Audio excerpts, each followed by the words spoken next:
Bienvenue dans Ma vie de DRH, le podcast dédié au partage d'expériences RH. Je suis Thierry Brown, dirigeant inspiré chez Go4Human. Bonjour à toutes et à toutes, bienvenue dans ce nouveau podcast de Ma vie de DRH. J'ai le plaisir d'accueillir aujourd'hui Cindy Tachon de la société Robodrill. Elle est DRH chez Robodrill. Bonjour Cindy. Bonjour. On va aborder avec Cindy une thématique très intéressante comme toutes les thématiques que l'on aborde dans nos podcasts.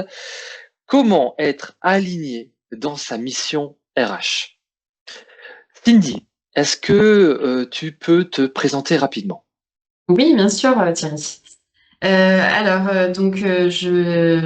J'ai 40 ans, j'ai 2 enfants.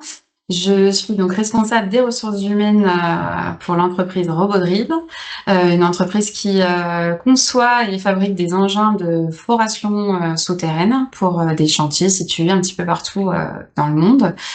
Donc ça représente à peu près 120 salariés.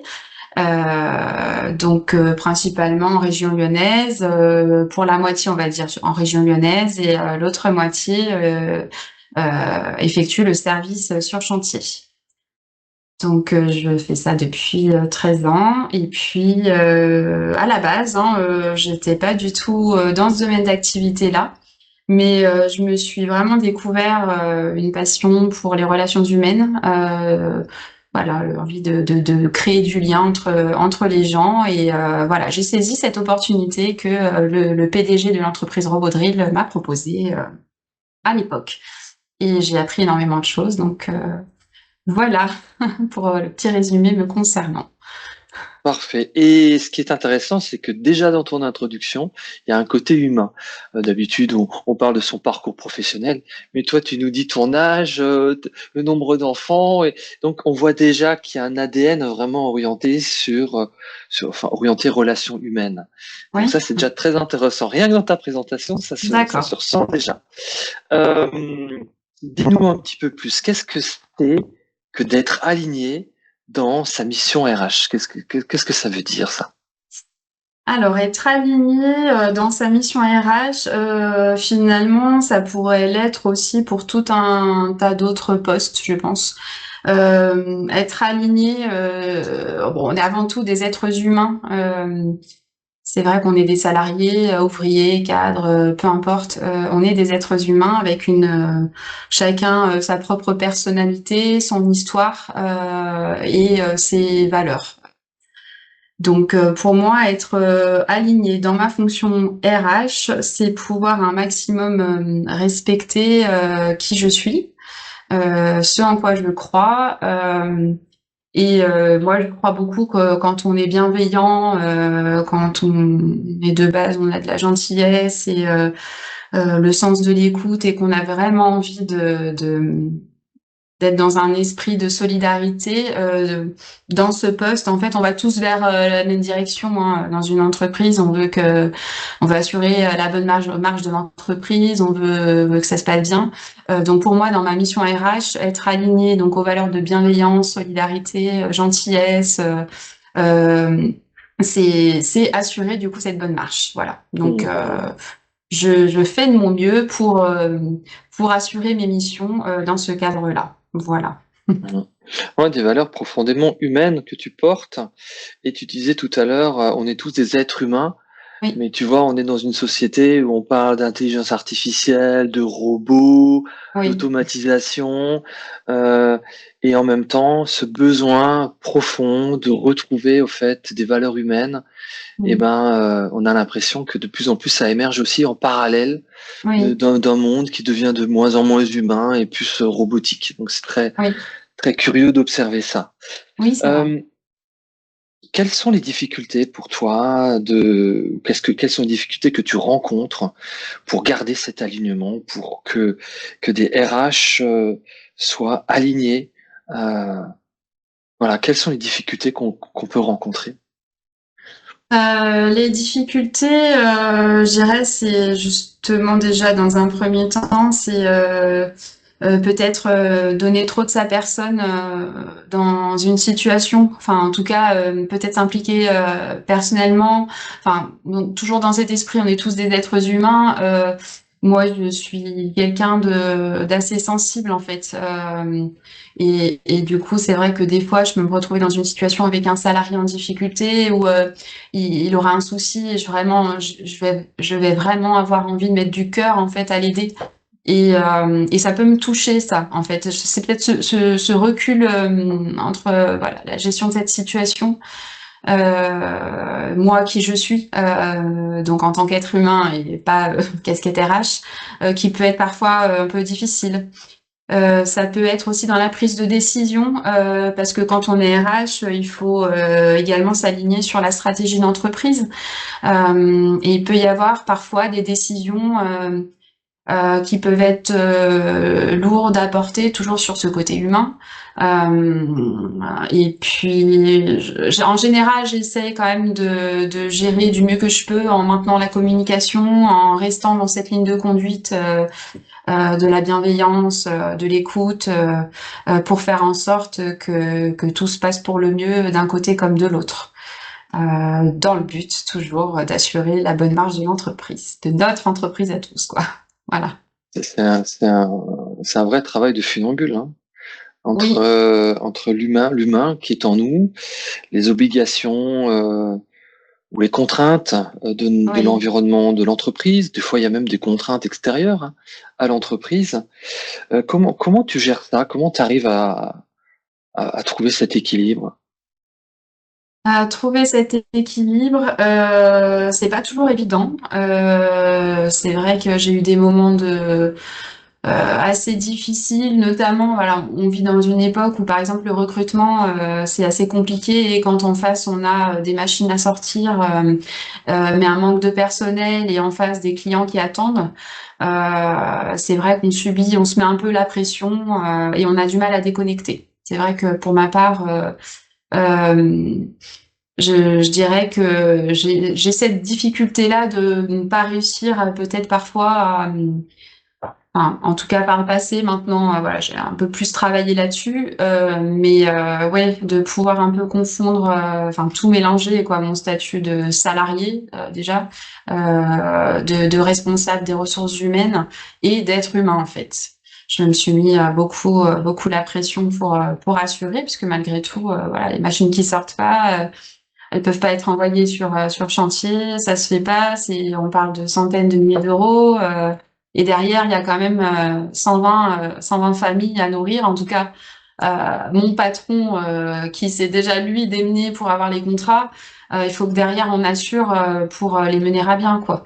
Et euh, et c'est vrai que oui, je dirais qu'après pour répondre vraiment à la question, c'est essayer un maximum de déconnecter de tout ça, se dire qu'après tout c'est un travail, que la vie c'est pas le travail, la vie c'est la famille, les moments entre amis, le bon temps qu'on peut prendre, des balades, les vacances, juste ou alors voilà faire prendre du temps pour soi. Et prendre du temps pour soi, c'est aussi le partager avec les autres. C'est ce qui fait beaucoup de bien et c'est ce qui régénère aussi. Je pense que je dirais que c'est ça en fait, ouais, Mm. pour tenir tout simplement dans les moments de difficulté. Mm. Donc, tu es en train de nous dire que cet équilibre entre l'humain dans l'entreprise, la stratégie, les contraintes, etc., tu le trouves aussi en prenant du temps pour toi, en trouvant ton propre équilibre privé et professionnel. Oui, oui, Tu me fais penser à une thématique que j'aborde assez souvent en entreprise, notamment dans l'accompagnement, c'est la notion de dissociation entre qui je suis en tant qu'être humain et mhm, ce que je fais en termes de fonction et de mission, hein. Donc oui, dissocier qui je suis de ce que je fais. Et très souvent, et c'est culturel, on associe très rapidement notre fonction, notre emploi, notre métier à l'identité, à notre identité, oui, à qui on est. oui, Je pense que les jeunes générations, ils ont fait un pas supplémentaire. Ils arrivent peut-être un petit peu plus à dissocier pour des raisons voilà sociologiques, hein, parce qu'il y a des technologies qui sont arrivées, etc. Les modes d'éducation étaient un petit peu différents. Mais notre génération a peut-être encore beaucoup de mal à dissocier. Oui, oui, Mais oui. ça s'apprend, Mhm. et ça passe notamment à trouver aussi un équilibre vie privée, vie professionnelle, comme tu le dis. Euh, Est-ce que tu as rencontré des dangers dans cette quête d'alignement? Oui, principalement, j'en ai parlé tout à l'heure, l'investissement, oui, l'investissement personnel. C'est vrai que généralement, sur ce poste-là, il y a, il y a très souvent pas mal de suradaptation à toutes les situations, à des problématiques. Il faut trouver une solution. Euh, donc, bon, bah, on y réfléchit, on fait au mieux. Compenser beaucoup, arrondir les angles. Et du coup, c'est en permanence du travail sur soi quand même, enfin, prendre sur soi, je dirais, parce que des fois, il faut aller vite et on réfléchit pas tellement en amont. Il faut prendre une décision pour solutionner le problème et puis ça fonctionne, mais quand on y réfléchit après, on se dit mince, oui, j'ai été trop vite, j'aurais pu faire ci, j'aurais pu faire ça, donc mais c'est déjà fait. Donc le danger, du coup, c'est tout ça, cette suradaptation, compenser, arrondir les angles, porter le poids aussi des salariés peut-être qui sont en souffrance. Et enfin moi, en tout cas, dans mon poste, j'ai ce rôle-là où j'ai la confiance des salariés. Enfin, ça fait 13 ans que je fais ce travail-là. On n'a pas beaucoup de turnover, donc je connais vraiment très bien les gens et c'est d'ailleurs une volonté aussi de ma part de les connaître, de savoir exactement ce qu'ils font sur leur poste de travail, de m'intéresser à ce qu'ils font aussi parce que pour moi, ils représentent la valeur de l'entreprise en fait, tout simplement. C'est oui, enfin une entreprise, c'est les salariés qui la composent. Il n'y a pas juste une personne qui ramène les contrats. Non, c'est tout ça.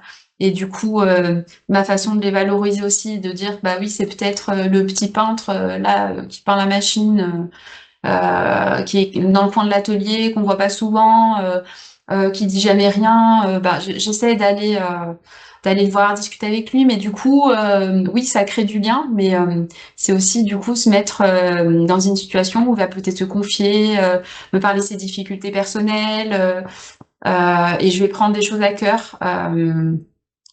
Donc oui, le danger, c'est de rentrer peut-être trop dans ce côté humain et de s'oublier tout simplement, que se dire que, enfin, oublier que nous aussi, enfin que moi aussi en tout cas, je suis un être humain et que des fois j'ai aussi besoin de juste vider mon sac et enfin libérer un peu tout ce que je porte aussi sur mes épaules, tout ce que j'ai entendu qui m'a peut-être un petit peu fait de la peine pour X raisons.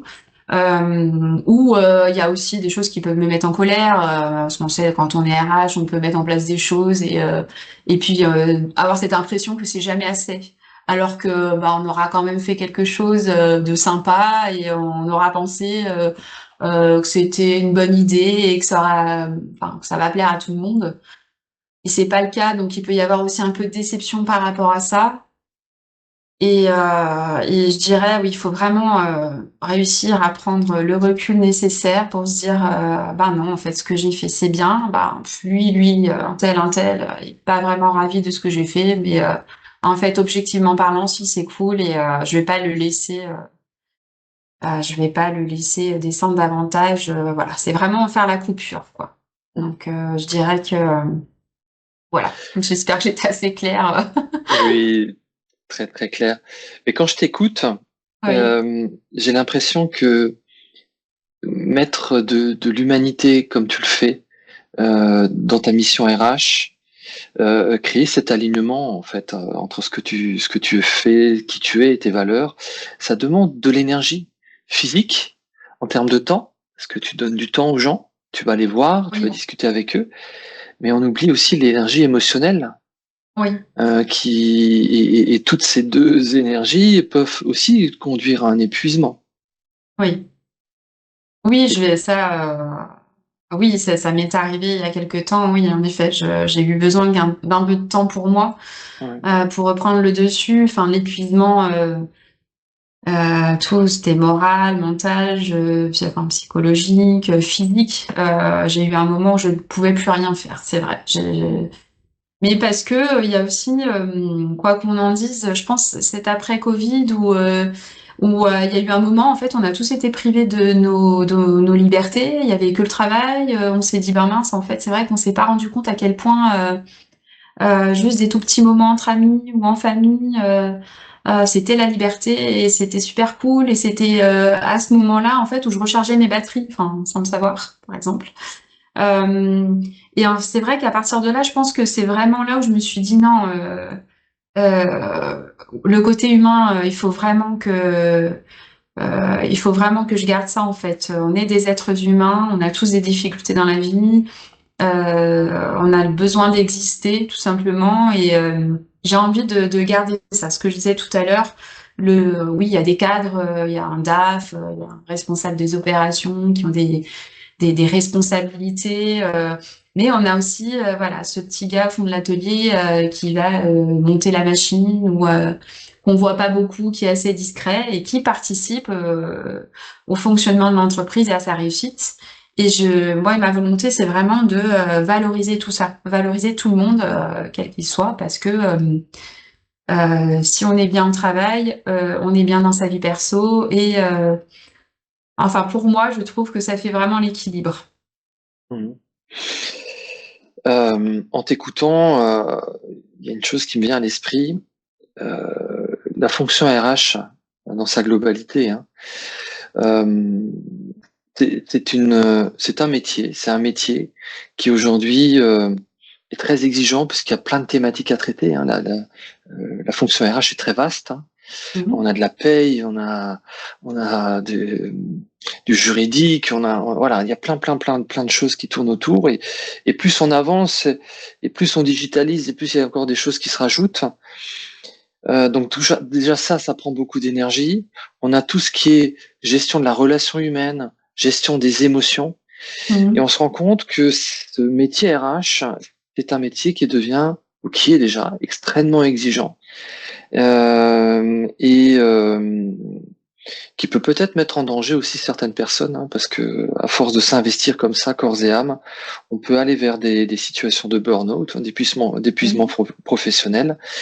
Et je suis obligé de dire, je rencontre aussi beaucoup de DRH. Euh, déjà, on a beaucoup de mal à les joindre, donc ça c'est Mhm. le premier constat. Et on voit que bah, c'est des personnes qui prennent beaucoup, quoi. Enfin, ils encaissent beaucoup de choses, beaucoup de problématiques humaines à gérer, plus encore d'autres contraintes. Et on en voit beaucoup qui sont fatigués. Oui, Et je pense que le message que tu donnes aujourd'hui est très important pour tous les RH qui sont un peu fatigués. Faites attention à vous, prenez du recul, dissociez hein, entre ce qui vous êtes et ce que vous oui, faites. mhm. Tout à fait. Euh, Quel apprentissage tu as fait de cette expérience, de ton vécu ces dernières années?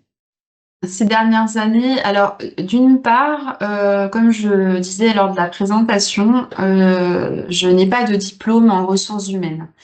Lorsque mon PDG m'a offert du coup l'opportunité au départ d'intégrer le poste d'assistante RH, et assez rapidement d'évoluer sur le poste de responsable RH.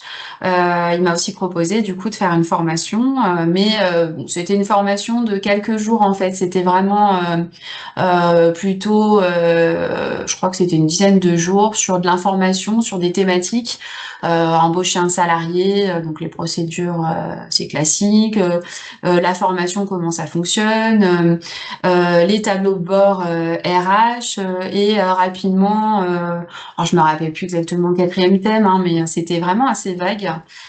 Et en fait, je me suis assez rapidement rendu compte que bah, c'est le terrain hein, qui forme le plus, et aussi dans cette fonction. Parce que oui, il y a les bases, oui, il y a le code du travail, il y a la réglementation, mais en fait, ça change tellement souvent. Et puis, un cas, enfin chaque cas est particulier en fait avec les salariés. Par exemple, les dossiers de licenciement, de rupture de contrat, quel qu'il soit, chaque cas est particulier en fait, parce que chaque personne est différente déjà, chaque vécu, il y a, dans l'entreprise ou en dehors, hein, on gère pas les personnes enfin chaque personne de la même façon, quoi. Enfin, en tout cas, je trouve. Et donc, mon apprentissage, ça a vraiment été d'être sur le terrain pour mieux recruter, par exemple, passer un peu de temps à l'atelier, poser des questions sur le montage de machines. Enfin, faut quand même imaginer qu'on fabrique des machines, que c'est des monstres de technologie. Il y a de l'hydraulique, il y a plein de câbles électriques, il y a de la robotique. Je suis toujours émerveillée de voir ce qu'on est capable de produire. Déjà, donc je me suis intéressée aux produits, donc déjà développer mes connaissances de l'activité, du produit. Et pour ça, donc c'est aller discuter avec les personnes qui sont simplement expertes dans leur domaine, responsables BE, dessinateurs, monteurs, mécaniciens, tout en fait, tous les corps de métier en général. Donc déjà, pour moi, vraiment avoir cette culture d'entreprise et être plus à l'aise dans mes fonctions en général, et ensuite pour pouvoir mieux recruter. Et ensuite, mieux gérer chaque salarié, voilà, tisser des liens de confiance. Et, euh, et donc, mon apprentissage, ça s'est fait tout au long de ces années, à passer du temps auprès des autres. Et puis, chaque situation est différente, comme je disais, donc on s'adapte. Alors, c'est l'apprentissage dans le métier et puis aussi, on en apprend sur soi. On se découvre des fois des capacités, hein. Moi, déjà, à la base, c'est vrai, quand j'ai eu mon BTS, assistant de direction, je me rappelle très bien que j'avais une copine de classe qui me disait, bah, moi, je continue en licence ressources humaines. Et elle m'a dit, elle m'a dit ça, qu'elle allait s'inscrire dans telle école, tout ça. Et puis je dis, mais moi, mais jamais de la vie, je m'occuperai des ressources humaines. En relation humaine, je sens que j'arriverai pas à parler aux gens, je suis trop timide, je suis pas sûre d'être une bonne RH, donc jamais je ferai ça, quoi. Et l'opportunité s'est présentée, j'étais très intéressée, j'ai beaucoup aimé l'activité de l'entreprise. J'ai eu un bon feeling avec tous les gens, je me suis dit pourquoi pas. Et voilà, au départ, j'étais venue que pour une petite mission de 6 mois sur un poste d'assistante commerciale, rien à voir. Et puis, vous voyez, les relations humaines font que des fois, on mise sur des personnes pour leur qualités humaines. Je crois que c'est ce que mon patron a fait. Et il a eu raison. Voilà. C'est un visionnaire.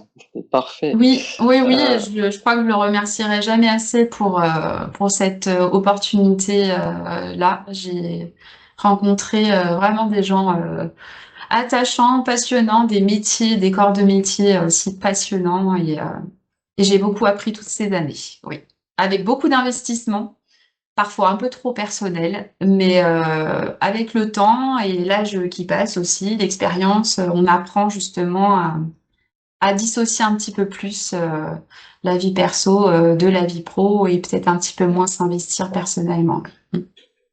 C'est Donc, vital.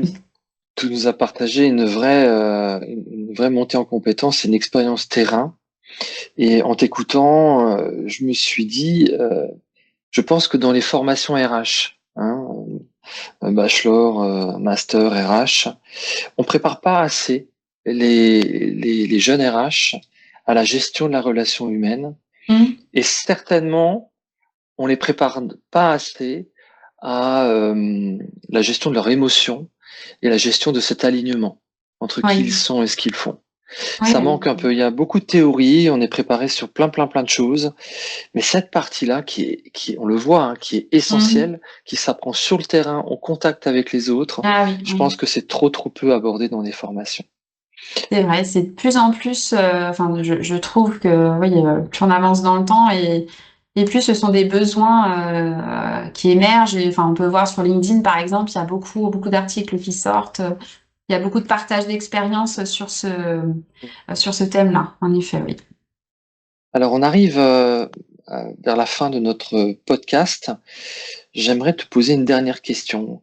Quels sont les conseils que tu peux donner à la communauté RH qui nous écoute pour trouver et surtout garder leur alignement?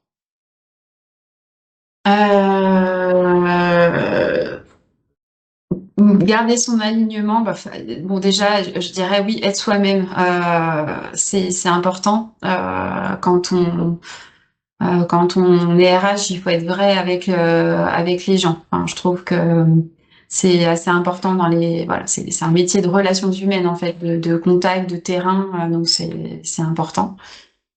Le conseil, c'est être à l'écoute toujours. Mais aussi se faire entendre aussi. Je crois qu'il y a bien des fois où j'avais envie, moi, qu'on m'aide aussi, que j'avais envie qu'on me tende la main et qu'on me dise attends, viens toi me pleurer sur mon épaule, on va changer un petit peu de rôle, sors tout ce que tu as à sortir, on va trouver une solution. Et en fait, je sais pas si ça s'applique uniquement à mon contexte de travail, mon environnement de travail, mais peut-être que ici il y a eu le sentiment que j'étais forte, ou c'est en tout cas peut-être ce que je laissais transparaître, que je sais gérer les problèmes, que je suis capable de m'adapter et que du coup j'arrive à justement dissocier mon rôle de RH et qui je suis dans la vie de tous les jours. Alors qu'en fait, non, intérieurement, il y a eu bien des fois où c'était le chaos, quoi. Et je gardais tout pour moi en me disant, bon, bah, demain, ça ira mieux, on passera à autre chose. Et en fait, bah, voilà, goutte d'eau après goutte d'eau, ces difficultés-là, ça s'entasse et ça peut être problématique. Donc, le conseil, c'est, penser à soi d'abord en tant qu'être humain. Prendre le recul vraiment nécessaire, analyser une situation en se disant bon alors attends, je me pose 2 minutes, je m'enferme s'il faut un maximum. Moi c'est quelque chose que j'aime bien faire. Je ferme la porte de mon bureau, je me pose, j'essaie d'analyser vraiment la situation, quelles sont les solutions, en gardant cet alignement avec qui je suis, mes valeurs et avec du coup la finalité. Pour résoudre une situation ou apporter une solution, des conseils adaptés. Vraiment, penser à soi avant toute chose. Ouais. Eh ben, c'est une très très belle conclusion, hein. C'est quelques conseils que tu as donnés à la communauté RH. En tout cas, je voulais te remercier pour le temps que tu nous as donné, hein, dans ce partage. Et surtout, je voulais te remercier pour la sincérité de tes propos. Moi, j'ai ressenti, voilà, quand on discute avec toi, on sent qu'il y a cette sincérité, on sent qu'il y a cette humanité qui est déjà là. Et voilà, je voulais te remercier pour cette sincérité et l'émotion que tu as fait aussi transparaître dans tes propos. Est-ce que tu veux rajouter une dernière chose avant de nous quitter? Non, merci de m'avoir déjà donné l'opportunité de faire ce podcast. C'est vrai que j'apprends un petit peu de pouvoir m'ouvrir autant comme ça. Enfin, c'est un exercice que j'avais jamais fait, mais un bon exercice aussi parce que du coup, ça fait du bien aussi d'avoir cet échange-là, d'entendre voilà ce que toi tu peux me dire pendant le podcast et toute la phase de préparation avant, c'était aussi pour moi assez formateur. Euh, donc du coup, je dirais que ça me permet de m'ouvrir davantage et d'être un peu plus confiante aussi, parce que on passe aussi en tant que RH par des moments de doute, d'autant plus quand on n'a pas de diplôme en RH.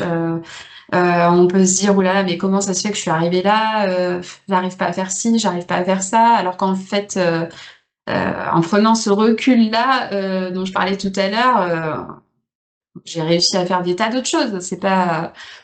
Il faut pas s'arrêter sur une chose. Donc là, voilà, je pensais pas être capable de faire un podcast et d'être entendue et que ma parole, voilà, puisse, en tout cas, ce que j'ai à dire puisse t'intéresser et intéresser d'autres personnes. Donc, je suis ravie, vraiment. Et en effet, je l'ai fait avec sincérité. C'est qui je suis, donc quelqu'un de sincère. Donc voilà. Bravo. Merci beaucoup. Merci énormément. On termine ce podcast sur ces derniers mots. Merci à toutes et à tous de nous avoir écoutés. On se retrouvera très très bientôt sur un autre podcast de ma vie de DRH. À très bientôt. Au revoir. Au revoir. Merci de nous avoir écoutés et si ce podcast vous a plu, n'hésitez pas à le partager autour de vous. On se retrouve prochainement pour un nouvel épisode de ma vie de DRH.